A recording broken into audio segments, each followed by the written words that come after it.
Okay guys, we're going to talk about attack and defense, but in the most rudimentary way possible, because this is really what chess is all about. Volumes have been written about attack and defense, but we're going to deal with this, like I said, in the most straightforward way. Let's say white does e4, maybe the most common opening move in chess.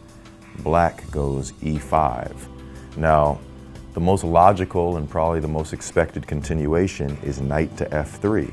Why? Because we need to develop our pieces, our bishops and our knights immediately.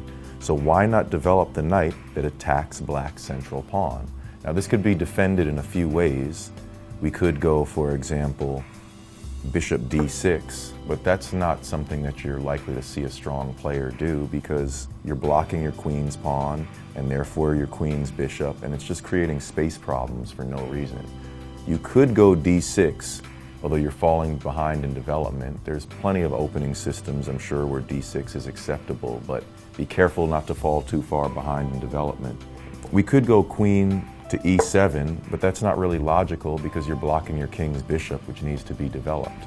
So the most common way to defend this e5 pawn and not fall behind in development would be knight to c6, keeping up with white in development and simply defending your e-pawn. Now, of course, if white were to make the absurd move of knight takes pawn, black would go knight takes knight and would be winning the game immediately. But white's not going to make that terrible mistake. They'll probably develop the bishop to c4 for the Italian game, or b5 for the Spanish game, or maybe knight to c3 for the Scotch game.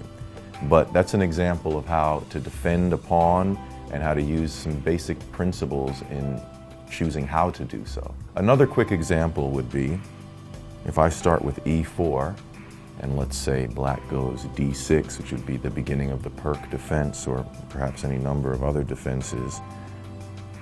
If I go bishop b5 check, a check I don't personally recommend, it could be blocked in any number of ways. We could block with the queen. That would be a terrible move, losing the queen for absolutely no reason and subsequently losing the game. We could block with the bishop, which is pretty good because then if I go bishop takes bishop, I'm giving black the opportunity to develop their knight.